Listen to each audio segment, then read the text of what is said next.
Welcome to All Worn Out. I'm your host, Warren Meredith. On the show today, retired kickboxer Mark Johnson. He goes to a lot of shows, and when I say a lot of rock shows, I mean a lot. Let's get into it now and learn all about Mark Johnson and his musical adventures. Hi, everybody. Welcome to All Worn Out. It's a podcast about music. It's a podcast about what you're passionate about, and it's a podcast about what our guest is passionate about. Today, we are fortunate, lucky, pumped up, jacked up. We're excited. We've got the amazing Mark Johnson. The champ is back. The champ is back. And you are maybe our second fighter type on the show. We've had Lewis Hill on. He's a comedian. I had him on as a comedian first and foremost, but he studies Brazilian Jiu-Jitsu. You're a kickboxer, Mark? Yeah. Yes. Okay, well, welcome to the show. Thank you so much for coming. Retired. Just coach, you know. Okay. I don't fight anymore. Do you miss it? Do you miss fight? I do. There's an old saying, true fighters only suffer when they're not fighting. Is there That's so true. Okay. And is there there's no way to have an older gentleman's league? Is there a way to make fighting? Yeah. There's a master, they call it a master, and it's, I believe, 40 and up. So yeah, and there's guys in there that are still beating 60, them up.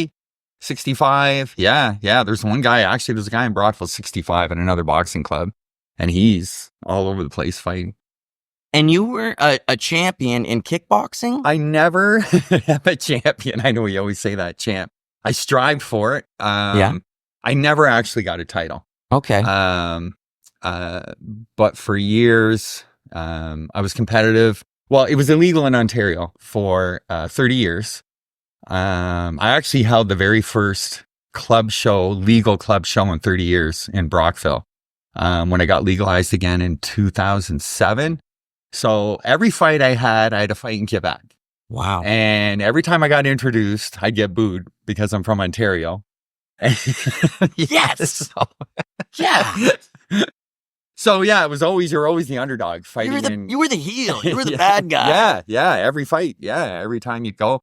But the great thing is, if you started doing well, the fans would, they will turn on their own guy. That's right. If you're, they're not gonna. If you're kicking the crap out of them. Yeah. And it's funny because years later, I was at Rockfest and I got involved I got wrongly accused of hitting a car at Rockfest. And so there was a police investigation and the cop remembered me.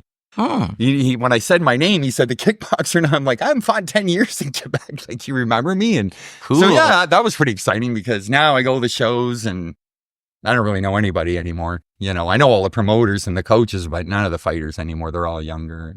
Well, I mean, it's like you're saying, you watch the fight world build itself in the 20s, right? In the 2000s. It kind of went from being, like you said, illegal in a lot of places to being very prominent today and very popular today.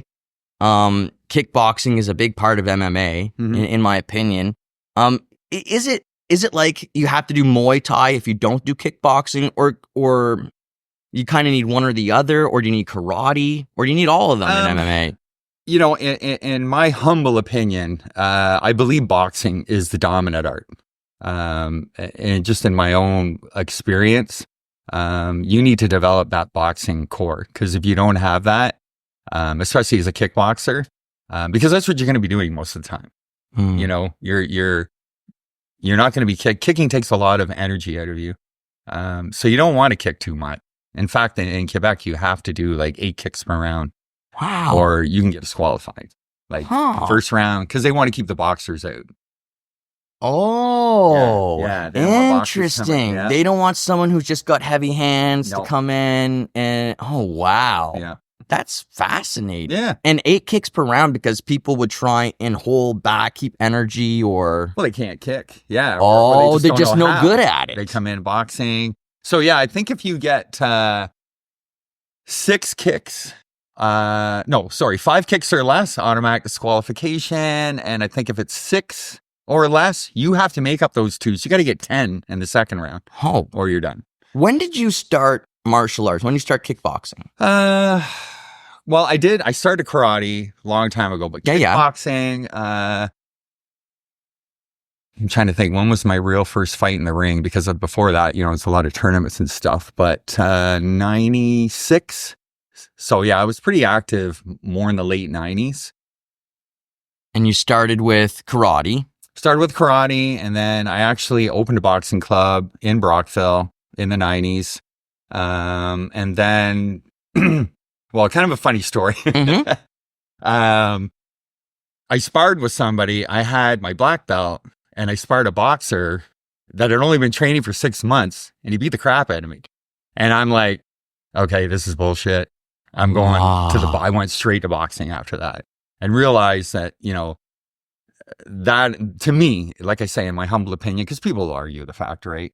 Yeah. It is, and it was, I saw myself just excel, as a fighter.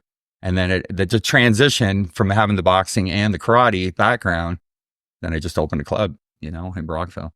That's really cool. I've talked once on here before about the guy that George St. Pierre was training on Tough on an old season.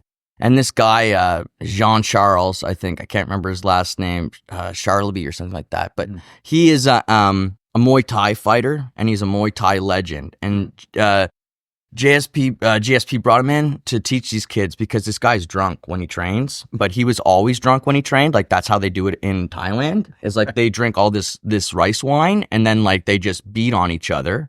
And so this guy was like beating the crap out of all these contestants on this show trying to spar with him. They just thought he was sparring, but he'd take them, just like throw them on the ground and shit, and be like, come on, next one. And he has like a little beer gut, but like everyone was like, GSP was like, don't even try and talk shit to him, because like he fought like Buakai or one of the craziest all-time legendary Muay Thai fighters. This guy went into the ring and like did the full rounds with him and didn't get knocked out, and so he's like a legendary French fighter.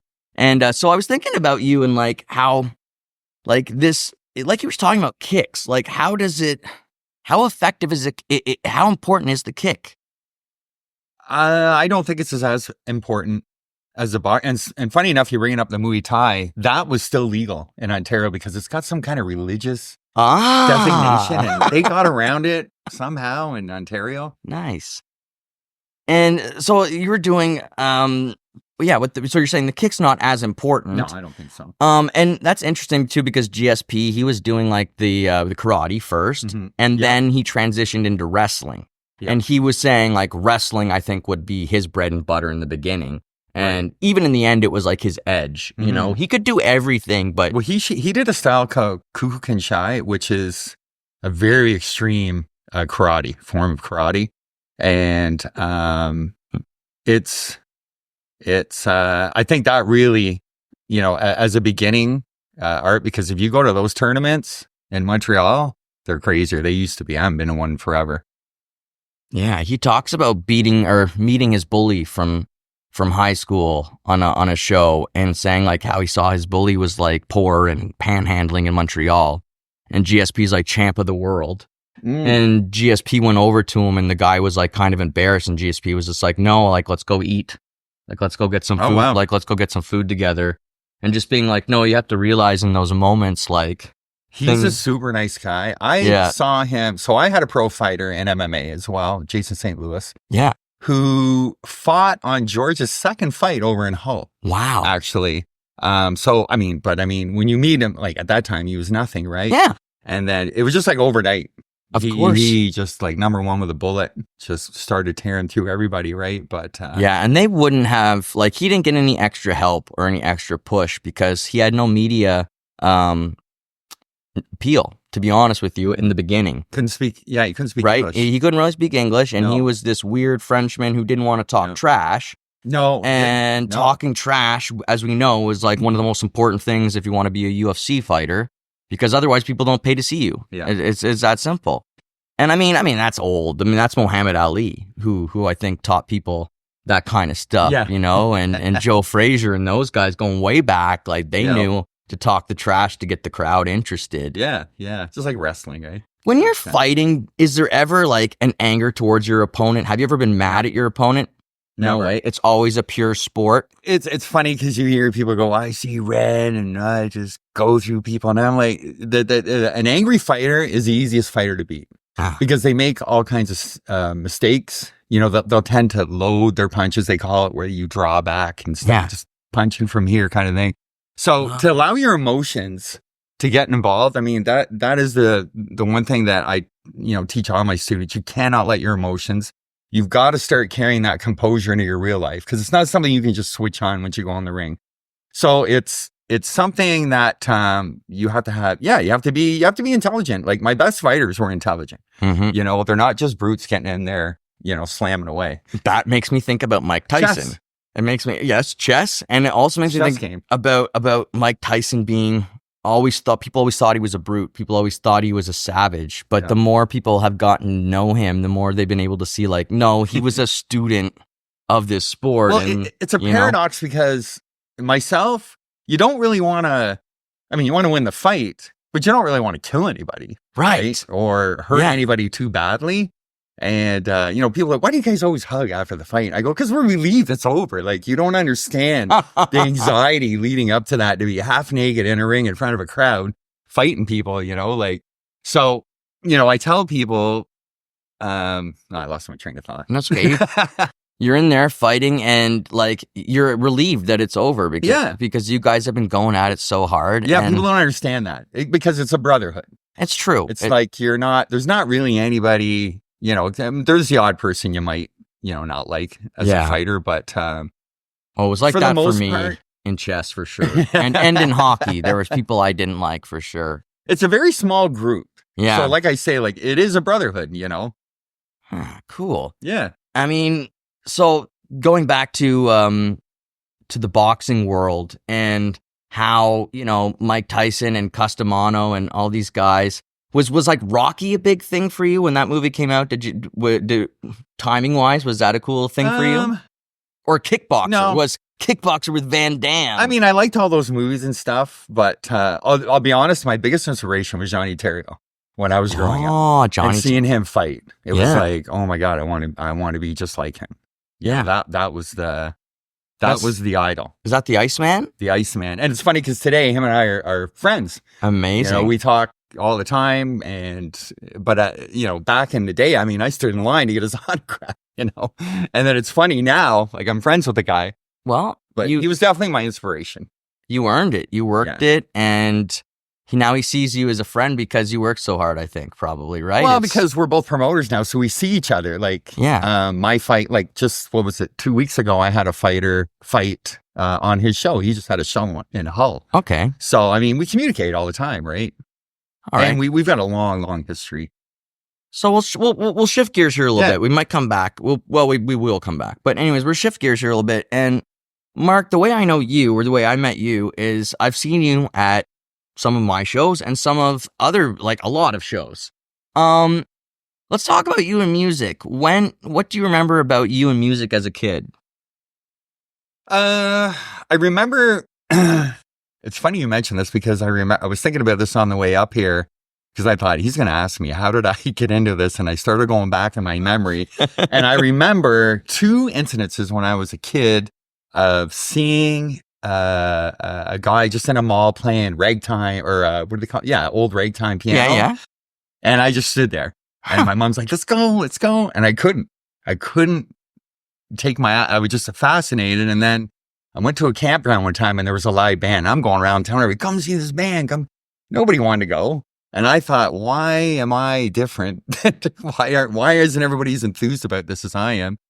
And then it just kind of, and I had some, I didn't have a whole lot of influences. Like my mother played piano. I kind of got a similar background to you. I did the whole, in Brockville, we got like 100-year-old operatic society. I did the plays. Yeah. That was a singing, not, I was never a lead singer like you, but the piano lessons. Yeah. And stuff like that. But I always say, piano was my first love, but drums are my true love.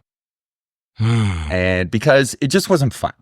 Yeah. Learning piano. And then even as I became an adult trying to do it and stuff. But as soon as I picked up the drums, and it's funny because I actually had a drum instructor. And I really believe he thinks my martial arts helped me because he saw me excel really fast. Yeah. But the problem is I don't work at it hard. So I'm in a little tiny hobby band. And I really appreciate after doing that, what you guys are doing. Like I see how difficult it is just to even be in a hobby band. Yeah. Oh gosh. Yeah. The relationship part is enough to deal with, honestly. And then if you started taking it seriously, it's another world. And drummers are so interesting. So many different flavors to drummers. And like sometimes, we're auditioning drummers. We're playing with all different drummers right now. And sometimes they come in and like I can hear right away that they're a punk drummer. And I can hear that they're on top of the kit. They're on top of that snare. Like before it's even there, they're already ready. And I'll be like, okay, but Southern rock, you gotta sit back, like, and they're, I'm like, I'm like, come back, like sit back on that. You're not over it, you're back on it, and that's what's so cool about drums is there's all the different styles that it really is, you have to do it differently, I find. And I always like those drummers, they put up their cymbals way up high and they do like the wah, bah, bah, bah, and I'm like, that's old school shit there, So drums, how did you get into drums again? You were doing piano first. Yeah, I didn't get into drums till later in life. I was actually dating somebody that had she was a musician and she had a drum kit. Okay. And so I just started messing around on it, and then she bought me lessons for Christmas, and oh man, that was I don't know, they grabbed me. That's a great Christmas was so present. fun. It was so fun compared to piano. Like I couldn't believe it. Yeah. And it's like, because I fooled around with the guitar and everything else and just nothing. But man, it's so much to carry in. Like that's the thing that I always marvel at with our drummers and in smaller bands that are serious. Like, of course, if you're in a big band and you're traveling around, your drums comes off the back of a truck and it's fully assembled. And they just like put it in place and you're like, there it is. But like most drummers, they've got to lug this massive crap around. And then I get stuck carrying it because I'm a singer. So I have to, if I don't carry the drum stuff, I'm lazy. I'm diva. Well, it's funny you bring that up because I get people asking me all the time, oh, come jam with us. And I'm like, got a house kit? Got it. No, you got to bring your own, right?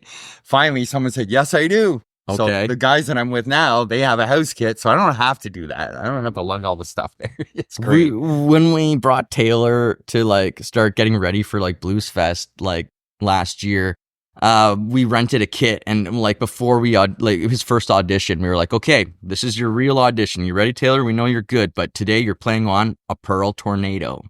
And it's like the cheapest kit you can get from Long and McQuaid. And I don't know how we ended up renting this cheap ass kit, but it's like, like a 13-year-old's first drum kit, and he was like, all right, he made it sound good. That's how we knew he was a good drummer.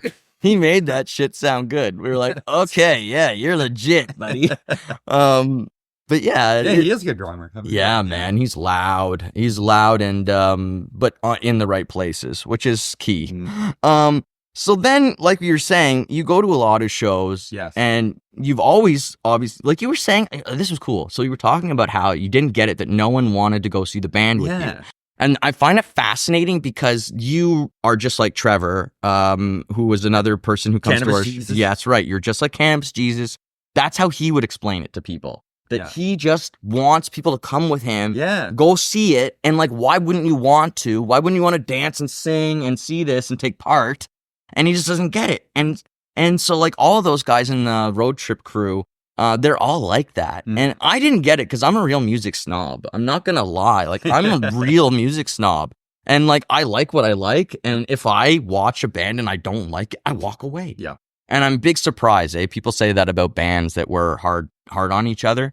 It's true, but I also love watching a good band. Mm-hmm. See, that's the thing. Like I like what I like, and most of the time that's just, you can see dedication. And when I watch shows now, like when I went to go see Billy Talent or whatever, I watch shows differently now. It's weird. Like I see all the mistakes. People are Right. watching and they don't see any of it, but I watch it and I go, yeah, the bass wasn't plugged in. The bass wasn't plugged in. And the person besides is like, what are you talking about? You're wrecking my show. You know, exactly. And I'm like, oh, that's a mistake. You know, it's like, because I just know what they're trying to do. And from the side of the stage is my favorite place to watch a show from. That's where I watch Crown Lands and JJ Wilde from, like right at the side of the stage. I saw Crown Lands in Nova Scotia. Yeah. Aren't they amazing? They are. It was the first time I'd ever seen them. Just mind-blowing. Yeah. And when I talk to them before and after, they talk very soft. Like very soft. And I'm loud in comparison, you know? And they're gentle and kind, and they do everything themselves. Like they showed up with their own van, packed full of everything, did their own setup, did their own brilliant outfits. You know, they consider all the elements, which is what you have to do as a band now. You can't just think about a band and be like, oh, we're going out in jeans and black shirts today, guys. We're all, you know, that's black shirt jean look today. And that's the way it is. It's like, have you seen Ghost? Have you seen any of these bands, like what they're doing? Yeah. Like getting Maneskin, like getting noticed today is freaking hard. Yeah. You got to stand out. Yeah. So some of the shows, let's go through them because I think it's fun. So, Parabolus, how do you say that? Or Parabolus? Parabolus. Parabolus, okay. And they are tonight at Bronson Center? No. Overflow. Nice. I love the Overflow Brewery. Yeah. So the complete Tool experience. So I'm guessing you're a pretty big Tool fan. Oh, yeah. And what do you think about that? Because we've had a lot of Tool fans on the show. I was. Lot of Tool fans. No, and you're not. I don't mind them. I don't mind it. There's probably I can't claim to be a super fan because I can't start the biggest. I can't start naming off their songs or anything, but there'd be like 3 or 4 songs. If I heard them, I'd be like, yeah, I like this song. But well, I think what's unique about Tool is, as you guys call, you know, you got to get the hooks and the arena, you know, where everybody has to stand. I mean, you can't dance to it. There's no sing-song arena style. Yeah. And it's, I don't know, like it may be more of a musician's band maybe to most people because... Well, they call it math rock. Yeah. Which I know some people do anyways. Yeah. And I mean, again, it's amazing. Everybody loves it. And the proof in the pudding for them is when they released that album years ago, not that long ago, but several years ago. And it went crazy. Like they released it by themselves without any special outside help. The last one knocked Taylor Swift out at number 1. That's what I'm talking about, right? And that's nuts. Like that is.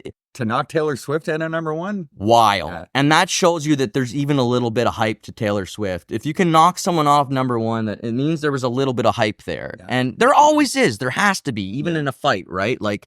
You go in, you're fighting this guy, and there's a lot of hype behind them. It's like, what do you listen to about that person? I'm sure you just listen to what you train about them, you know, like the video you watch. Yeah. Like hockey teams, I'm sure they can't go into it, or sports teams, they can't go like, well, this team, as everyone says, are the best team in the league. That means we're going to lose tonight.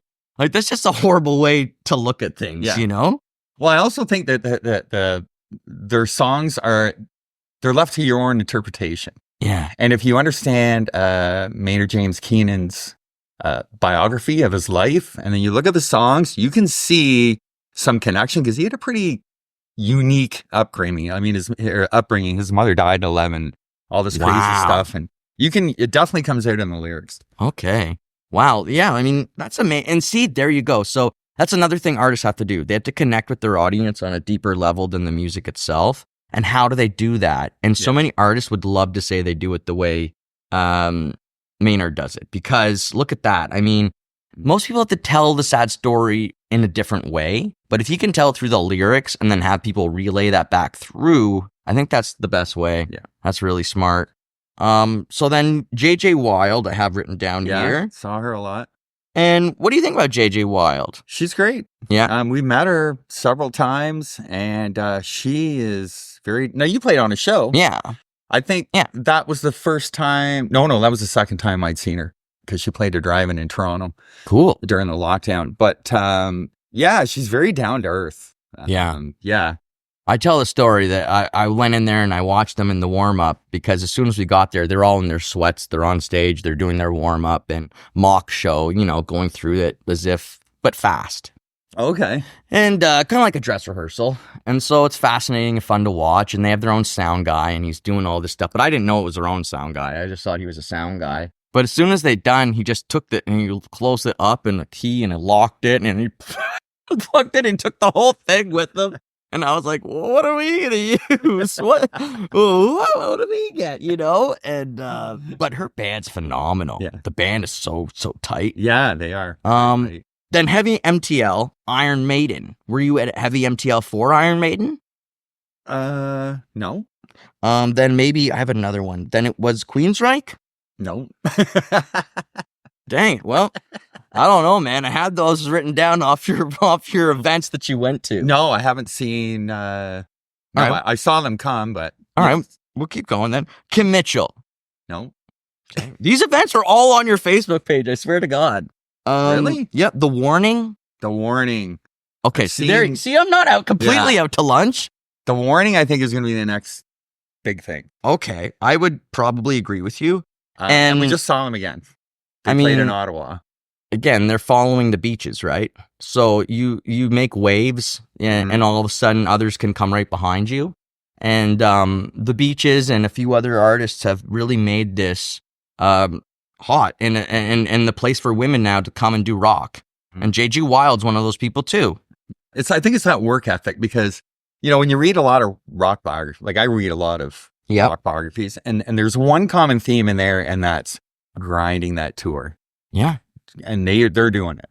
Oh, yeah. Like, they're like just nonstop tour. So I think what you just did was you hit the nail on the head, and it's what truly separates a band from a professional band. Yeah.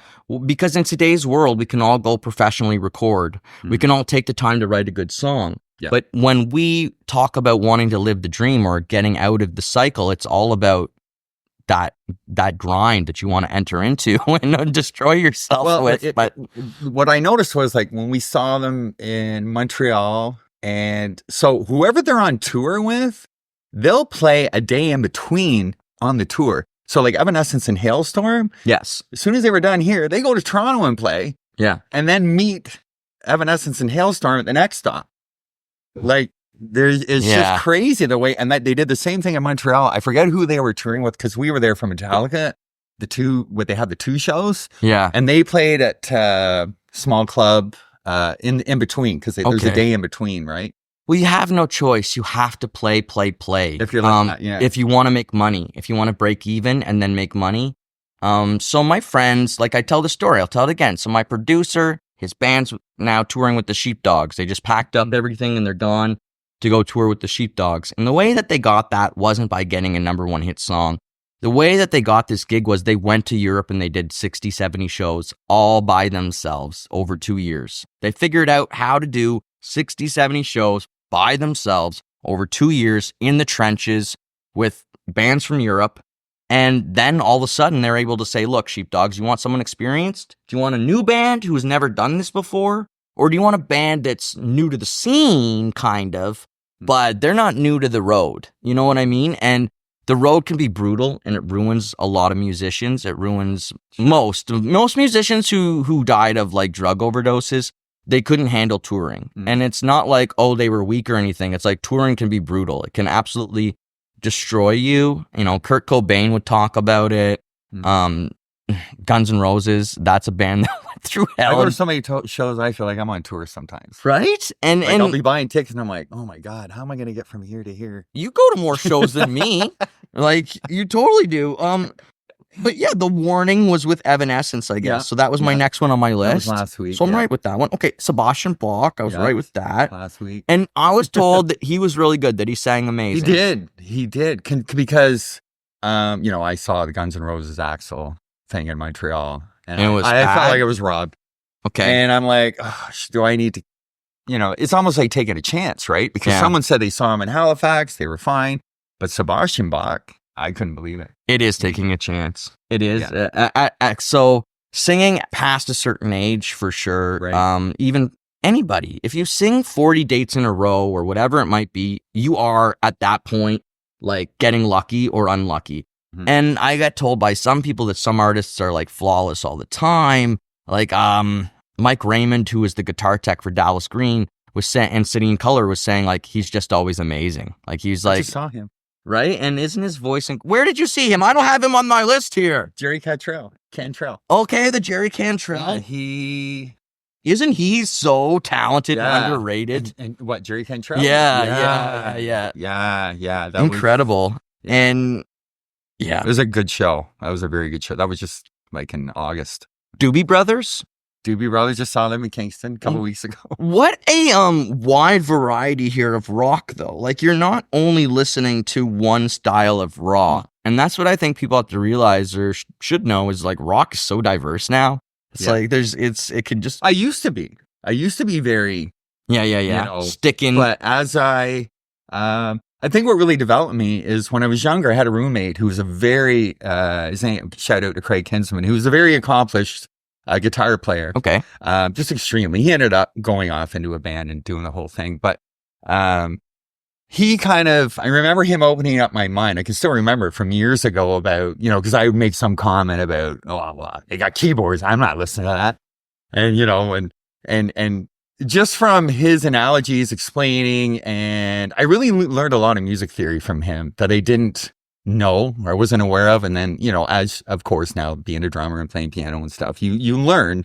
But when you're younger, I'd be like, no, because I was metalhead, right, in the 80s. Okay. Like I saw Guns N' Roses play with Iron Maiden. They weren't even on I got the ticket stub. They're not even listed on it. That's how in Ottawa here, in Lansdowne. Now, how different was that show? Like, how good was Axl there? Oh, amazing. So that's a thing you can compare at least. Think about people going to see him now, and they've never seen him when he was in his prime. I mean, it's like seeing a warrior. It's like seeing a battled, hardened warrior, and they've gone through the trenches, and now he's on the other side. He doesn't have his best side to show anymore. No, it's like Bon Jovi. There's part of it is gone. Vince Neil. Yeah, it's gone. And I fear it. I dread it. Every day I dread it. I'm like, well, how many more years do I got before I sound like that? Right. And because I don't... Did you see it? Yeah. I don't want to sound like that. And even if it was money, I don't think I could do it for the money. Mm-hmm. And I had friends who were on, like I said, they were on tour. They were on date 23 of 25, and the singer lost his voice. Mm-hmm. And the band lost their mind at him. They were like, we're losing $2,500 tonight, and we're going to lose $2,500 tomorrow. All because you don't feel like your voice feels good enough. Oh. So you can imagine how much money they would lose if Axl or any of these guys, Vince Neil, says, I can't. My voice, it sucks tonight. We're not going. They're probably going to lose $100,000. You know what I mean? Well, back in the day, you did it all the time, remember? God. Well, in the 90s. Making people wait is very intriguing to me. It's a strategy, and it's a way to build up anticipation, take control of the situation if you have anxiety, which he does have, severe anxiety like me. I don't know if it's a ginger thing, to be honest with you, but a lot of us, I think, we think ahead a lot. And Axl, for sure, man, like, that guy never did drugs, really, from what I read. From what I read. He was always just up here, stuck in his head, worried about presenting perfection. And obviously now you don't worry about that anymore, man. But it's got good meds now. Frig, I hope so. Well, they all do. This is one of the problems. I mean, it's like he hasn't missed a show. Michael Jackson had good meds too. It's like until he didn't. It's until he didn't need them anymore. But yeah, you're right. Good meds on the road, and look at like Tom Petty, and when now the reports finally came out, Tom was on drugs. And that was to get him through the tour. Yeah. And then you look at Taylor Hawkins from Foo Fighters. Mm-hmm. And that should be a wake-up call to everybody. Like, he is he's not an outlier, folks. He's not a one in a million. This is how what happens is they protect people who make money in the industry and who do things right, or at least on stage do things right. And when I opened for the London Choir Boys, they had Spike come see us because he wanted to see Warren's loud voice. And they brought him out of the hotel room early because he was on the Sharon Osbourne plan. She came and managed them for a short time and got them on a plan for a heroin user. So she developed this plan for Ozzy. So whenever, you always have a watcher, you're doing they have it planned when you use. and when you get on stage and you have nap time and all this shit. So it's wild. It's like, it's just a fragment, of what's really happening. Korn I've seen at Rockfest. When did you first find Korn? Because I was like in grade 9. Maybe grade 7 or 8. I think, because I wasn't a huge fan. I think the video, Freak on a Leash. Yeah. I don't think I was. So you had. Oh, no, that's not true. Because we used to have an old radio station here back around 2000. XM? Yes. Man. XFM or whatever it was. That's where I heard them. I loved Korn, that station. Disturbed, Linkin Park. I heard all that stuff. I saw Linkin Park's last show in Canada. Oh, wow. Like, no, before he died. Yeah, that's incredible. Yeah, that was in 2015 at Montebello. Oh, my God. Yeah, that was their last show in... it was Korn, Marilyn Manson, Slipknot, that really came in, those 3 bands with a few others, and they just changed rock so dramatically. Yeah. And all my friends in high school were wearing all their t-shirts all the time. And also the Misfits, people were into Misfits, Black Flag. But with Korn, I also have down here The Damn Truth. Yeah. And I have like ×5. So I've also opened for The Damn Truth. Yes. They're wonderful people. They are. I really enjoy them, and they're very humble. And very hardworking. Very. And I tell people, again, I have artists sometimes come to me and they think oh, how do you fast track? How do I go faster in this business? How do I move from here to there? And I'll go, no. And they'll be like, yeah, I can. I'm smart. And I'll be like, okay. Damn Truth. You know what the Damn Truth are? I opened for them 12 years ago. Oh, yes. I opened for them 12 years ago. The Fox. At Zayfots. And they were signed at that point to Buena Vista of Warner. They're not signed anymore, and they're doing better. So it's like, and everything they've built, they've done it themselves. If they are signed, it's like, it's not one of those major labels. So I shouldn't say they're not signed, but not to one of the Warner labels. I followed them all over around Europe, actually. How was that? Like, did they have great turnouts? They were, so I only actually went to 2 shows. I was supposed to go to a 3rd show. But the train and connections and everything, it was going to be, I wasn't sure if we were going to make it. So, yeah.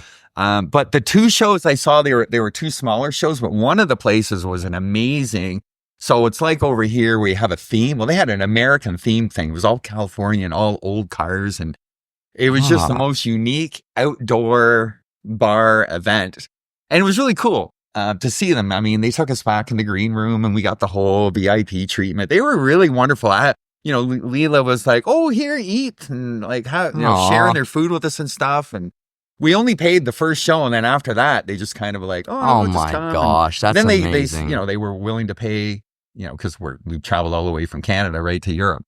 Well, Germany. No, like I said, I have like written down ×5, but that's an understatement. You guys have seen them more than that. Yeah. And so, of course, that's a special type of fan.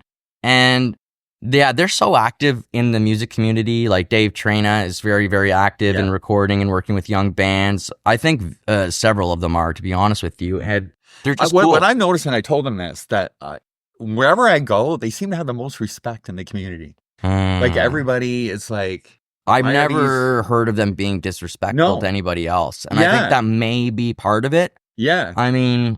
I'm sure you could even find stories about Warren being disrespectful to somebody at some point. But I mean, oh yeah. I'm talking about everybody respects them. Like, yeah. Oh yes. Yes, they do. They do. And it's like this paradox, because we're like seeing this really great band that should be bigger, but we get to see them at a small show, which is good for us and bad for them. And because you really want to see them, because man, the stuff like oh wow, like Leela, her singing is just like, to see her perform. I even said to her, I go, you sound like there's a couple hundred people, but you're singing as if you're playing to thousands. Right? She's like, you gotta every night. That's the way it is. And yeah, very impressive. Yeah, I mean, if you don't want to put on your best show every night, there's thanks, man. Hey, They're killing it on another level. So I've got nothing but respect for them. And the amount of work it takes to go over to Europe and play, it takes an immense amount of work just to find the money and the funding. But you know what's funny, and over the in dream. Europe, what they told me is they get treated a lot better. They do. Like their green room, food, all kinds of stuff. I know. Oh, you know. Well, I've been Oh, told. yeah, you were supposed to go. I've been told by many people that it's much better playing shows overseas than it is here. Yeah.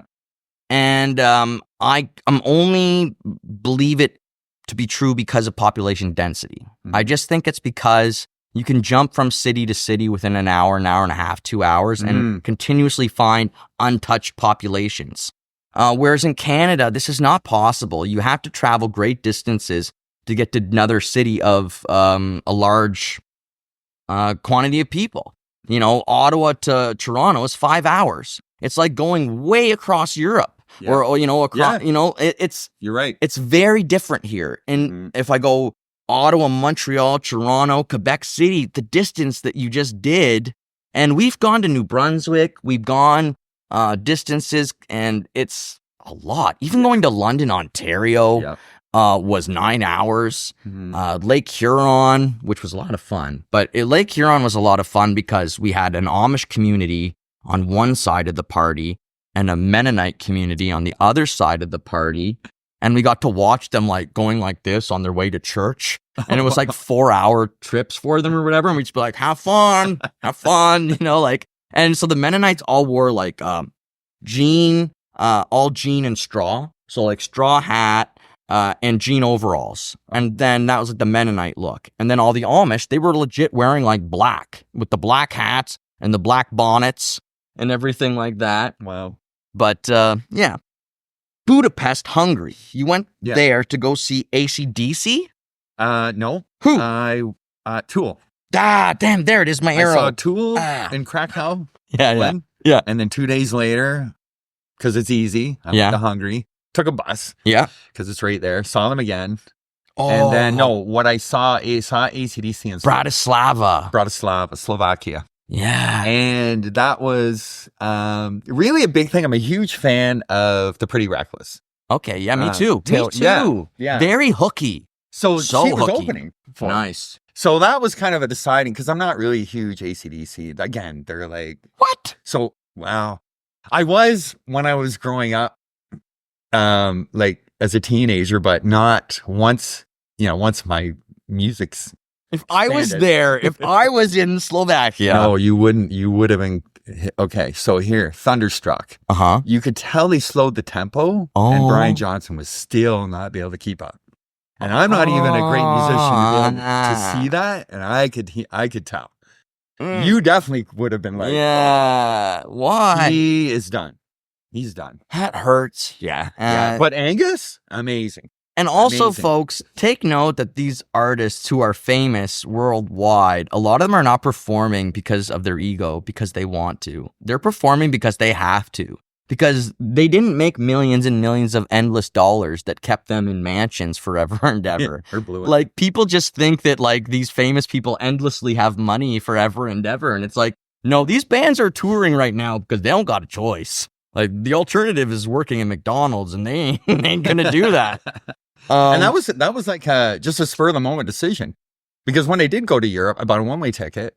I was there for 2 months, didn't plan anything, and it was just a nightmare every day getting up, trying to figure out bus, hotel, train. Oh, such a nightmare! It was so it was nightmarish. It was exhausting to the point where I'm like, I'm done. I gotta go home. I can't do this. Oh, 2 months of this unleashed freedom.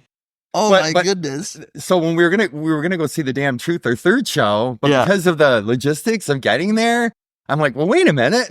We can, instead of going there, it was easier just to get on one train from where we were in Germany and go straight to Bratislava. Bratislava. So what is Hungary, and what is... Don't go to Hungary. Don't go to Hungary? Don't go to Hungary. Everywhere else is amazing, but... weird place? I would not... I don't know. I didn't really... it's just...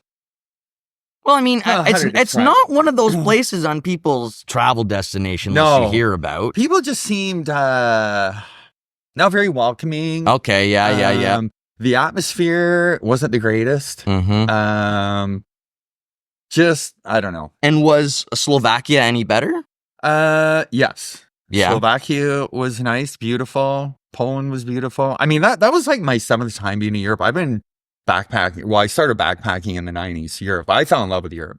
So I've been back a good 6, 7. This was the longest. Well, I think you went to some of the concentration camps, didn't you? I did. And that was recently, like this year. Yeah. And did you go before, or this year was the first time? No, I'd been to Dachau before, Mm-hmm. and then Auschwitz was the first time I'd gone this time. Yeah. But I went to Dachau back in 98. Yeah.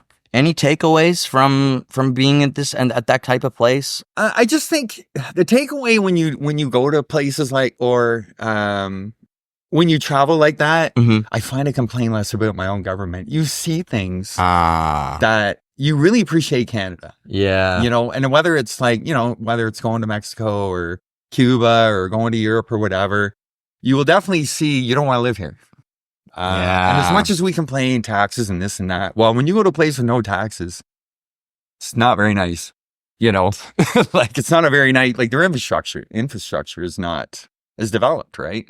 So I think traveling really, I don't complain about my government. Yeah. I think anybody that travels, you just possibly can't, because you see what's how going bad on. it is everywhere else, you know? Yeah. Well, see, I've never been out of Canada for longer than half. No, I went to one hockey tournament in the States, and that was it. Okay. So I'm very I don't know I'm ignorant to Europe and what it's really like. So that's why It's beautiful. I'm so interested. Yeah. Stone Temple Pilots. Did you see them live? I'm supposed to. But it didn't happen? Didn't go. Yeah. I've seen them before, though. Oh, okay. You did? Yeah, I saw them at Rockfest. Who sings? Rockfest is my Christmas. Who sings with them now?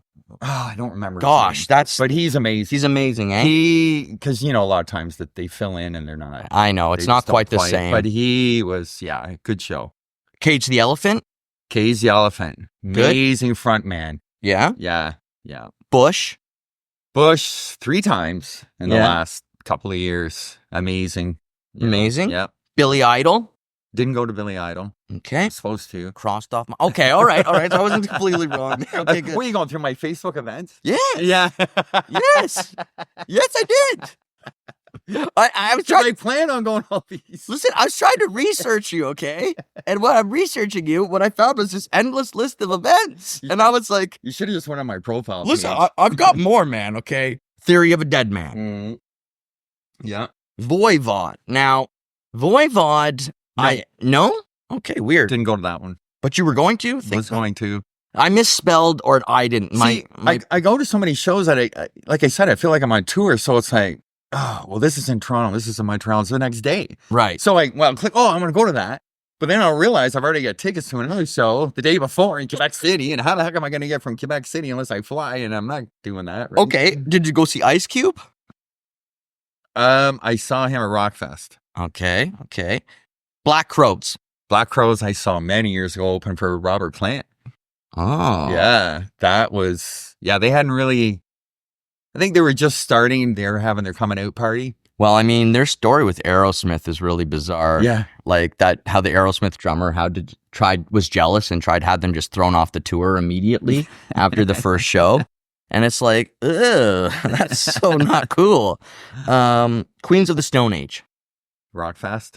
Saw them. I love Queens of the Stone Age, and I don't know that I really appreciate a whole lot of other bands in their genre and like that genre of rock. Like I really like what Josh Homme does, and I was explaining to someone the other day. I was like, it's his backing vocals that I think are next level, and because I've heard people try and cover his songs, like go with the flow, and it's fine to sing the main words, right? But all I can hear is. That's all I can hear, right? Going on when they're playing that. And that's how I'm like, no. Like the secret to Josh Homme's, these backing vocals are so haunting and always catchy. Yeah. Like, we had Nyana on here, who's a country artist, and she was talking about writing in Nashville and how the writers there are like, everything's a hook. Like, don't think about like 1 or 2 or 3 hooks or hook in the chorus. Just think like, how many hooks are in this word, this sentence I just made? Right. You know what I mean? It's crazy. Again, back to the Tool. They don't do that. No, eh? No. But There's no hooks anywhere in that. Well, I mean, there's songs like Sober and Vicarious, okay. Yeah, there has to be some, because there's some Tool songs I appreciate, and I'm a hook addict. But I don't think because I've actually heard you break down songs. I was watching your podcast with somebody, so I'd be interested, like you listening to Tool and going, well, that sounds like J. Wilde and this mixed together. Yeah. Vinyl Hero, you sometimes hear the more you play, the more you will hear things that are myself, as someone that's not your caliber, I see a big difference. Yeah. Of no hooks. Yeah. You can't dance to it, you can't sing to it. It means they're hidden better, and it means that it's designed in a way so that they're appreciated differently. Mm-hmm. And that's an intelligence that's special. Mm-hmm.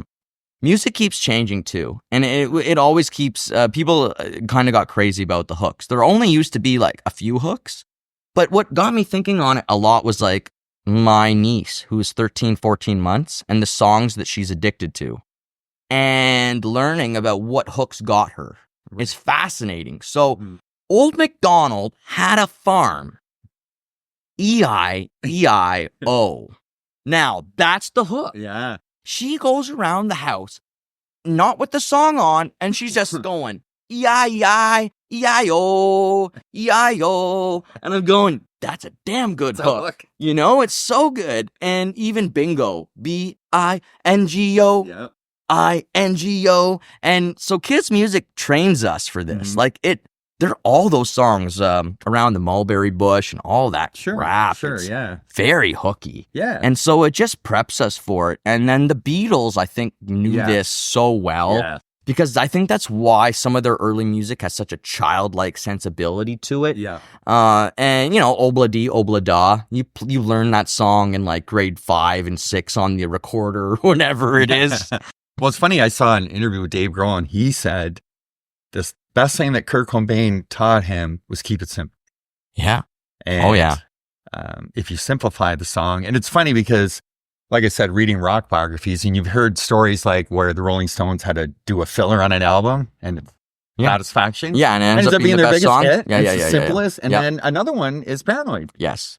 Same thing. From Black Sabbath. You take the pressure and you apply it in different ways, and you can get different results. And like Smoke on the Water, right? Like that's written like this in the flash of blink of an eye. That song just comes out of nowhere. And I always talk about Under Pressure. Like those guys just came up. That bass player is amazing. First of all, so underrated. From Queen and John Deacon. Oh. And so he's there, and they've been wanting to get this meeting forever with Freddie and Bowie. They wanted it forever, and their schedules just kept not working out. Finally, they're together, and Bowie's like, I'm terrified because of how good of a singer Freddie is. And Freddie's like, I'm terrified because of what a legend David Bowie is. And so then so the bass player's like, here, how about this? Do. And that took them like 2 hours to come up with that. Oh. And they were like, yeah, that's great. That's amazing. That's it. They all got drunk. They went out, they ate, they got drunk, they forgot the riff. They come back to the studio, and they all just sat there like, what was that riff? Like, that was it, man. And finally, someone remembers, and then they just go to the rooms. And the reason why you hear in the song, it starts off and it's going, dee-da-do, because they're just fucking around. Yeah. They're not trying to make a song yet. Freddie doesn't know what to do, so he starts doing operatic bebops, and he's followed by David in the other booth just copying him. Oh. So like the genius level, like I'm always humbled by these people at this level, because when you hear the stories, it's like, wow, how in the world? But I was always amazed. I'm always amazed when I'm in the studio. It is magical. Mm-hmm. There's a magic to trying to capture lightning in a bottle. And that's like to be said for training a fighter, I bet, or anything. Like when you are trying to capture these certain elements that you know are necessary, but when you try and combine them all together, normally you miss 2 or 3. Somehow, you're like, I know if I combine these 10 elements, I'm going to win. But then somehow a couple of them fall out of the way. But when they all line up, it feels so good. Yeah. And you can tell when we made, like, we've never had a hit, but when we made, like, Down with the Devil, we knew that was better than what we had done before. And when we made Crazy, we knew that was better than Down with the Devil. And like those types, you kind of grow. You learn like what people are enjoying more, and I get a big respect for you guys that do that, because you get a sense of things, but I don't have, my experience is just like this. And these guys have been doing incredible things. Yeah, but to me, your experience is like this. Thank you, man. I appreciate it. And I'm not stopping. No. So you got recognized as Tommy Lee at a show, and you got recognized recently as Perry Farrell. Not recently. It was it was not the one where he punched people. No. Again, it was in wrong. Well, actually, you know what? He had like gray hair. Perry looked a bit older at that show, I thought, than he needed to. Right. And it made me wonder if he really was invested in the tour, to be honest with you. Appearance is something people will be like, what's it really matter?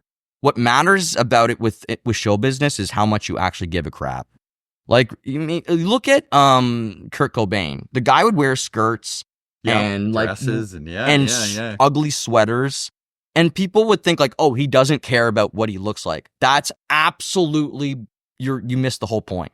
He really cared what he looked like, and he wanted you to realize that he could change what you cared about looking like.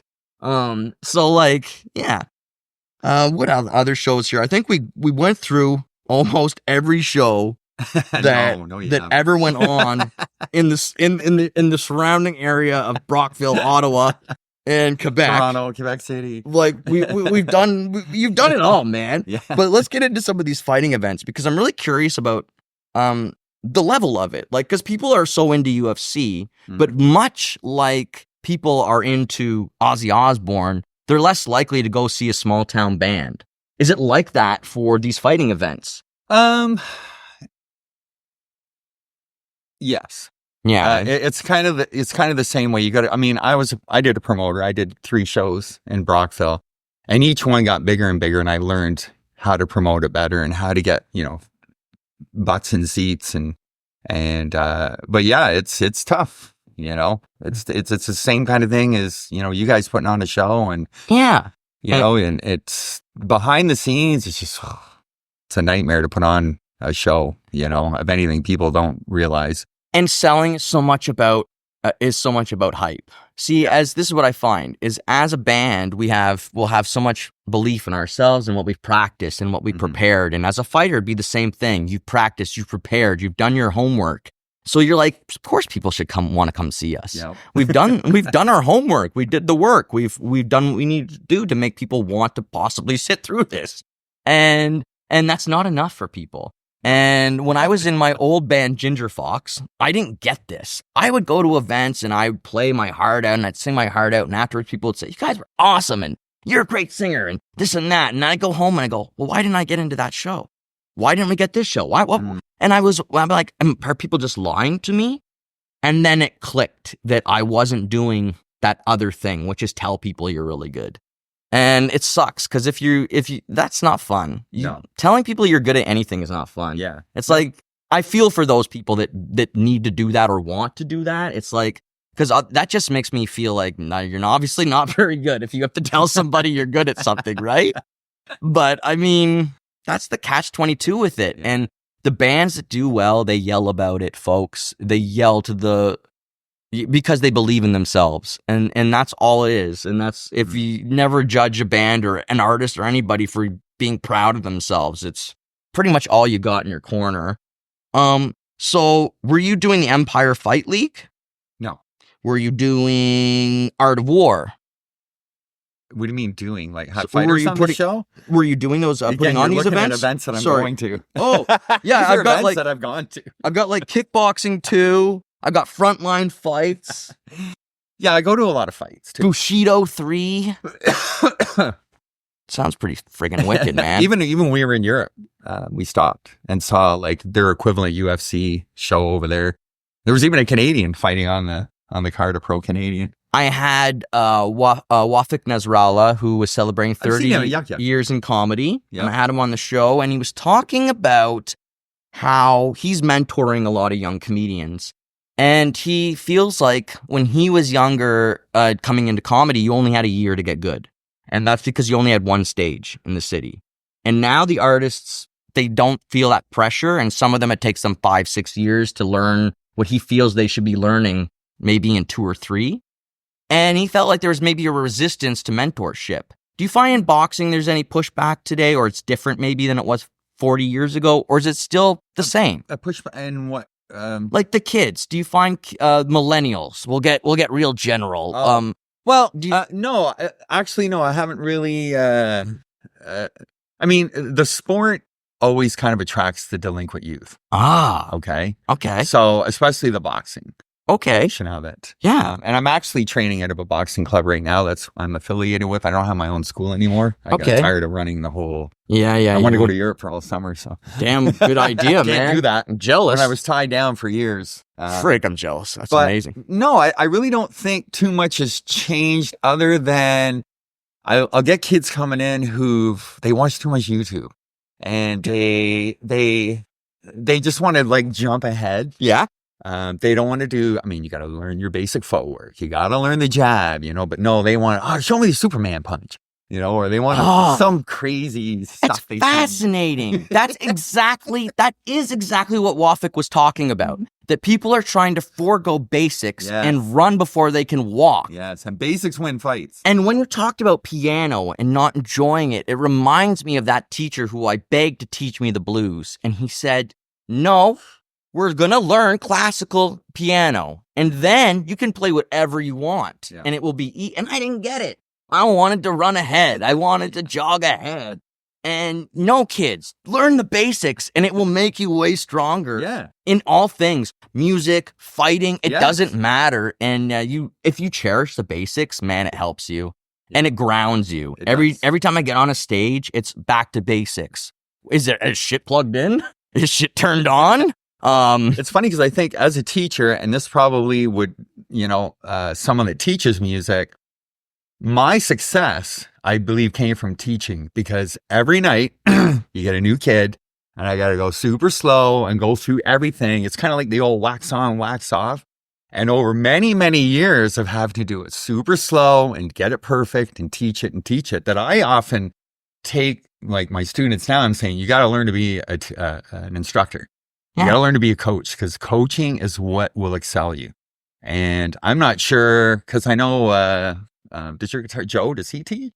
He doesn't. Oh, I thought he worked. He did years ago teach, but he got frustrated with teaching. And that's the thing about teaching, he's got to be very, very patient. Yes. And guitar teachers, I find especially, because it's a lot of telling people to practice. I don't know if it's like that in fighting, but like in music, right, it's a lot of telling someone to go home and practice. And if they come back the next week and they didn't practice, you're just doing the same lesson over again. Well, you know what I tell them? If you don't go and practice, you're going to keep paying me to teach you the same thing over again. If that's what you want to do, that's fine. But I'm telling you right now, you need to go home and do this, come back, because I can't build on it. That's right. Until you get that, I can't build Move on. Yeah. That's right. So, and that's pretty much everything. It is. That's why you should put I'm no one to give advice, but that's why maybe it's a good idea to put kids in things like sports or boxing or whatever. And even if you're not a kid, like it's a benefit to learn these skills and to be challenged, discipline, to be pushed down. And it builds self-confidence. I did kickboxing a couple of years, and it was just for fun. I just joined because it was like down the street from my house. And that's Norm? Yeah, and the little tiny Legion. They refitted the old Legion at the time. And so it was just around the corner from my house. And I signed up with my friends in grades 7 and 8 so we could hang out with Tyler, his son, and go in there and do the kickboxing. And it was fun because before I didn't think I could run, and he would always start every session off. We'd start by running and we would go like all the way down to like the fairgrounds and loop back around, come back. By the time you got back, we were fucking exhausted. And then it's like, and we start now. It's time to start kicking. And you're like, what? I'm tired, man. And then he'd hold the bag, and I remember he'd kick it. And if I was holding the bag, I'd fly back like 5 feet. So I was like, I don't want to hold this. Like, so you had to be my friend, Hatley, who was strong, who could actually stand and hold the bag. Because like he would still lift off the ground like a foot every time, But it was still a lot of fun, fond memories of that. It's a good skill to have. Yeah, and being told, it helped me. I will tell you, one time I was in one fight in Toronto, and the basic helped me. The basic was this. Get my hand. Defense, middle guard. Get this, go, and that helped me. Okay, I still got a black eye. And the bouncer was still like way bigger than me and out in my fight class. And what was interesting about it was when he was beating me up, like I went down for a second, like I was going to turtle almost. Yeah. And as I was down, I heard this voice in my head that said, "You better punch or you're going to die." And so I just started punching. And he actually backed off. Wow. And what I realized years later was he was tired.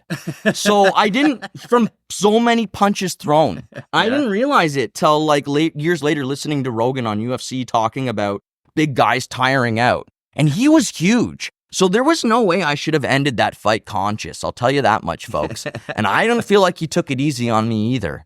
You get this all the time when you have a club.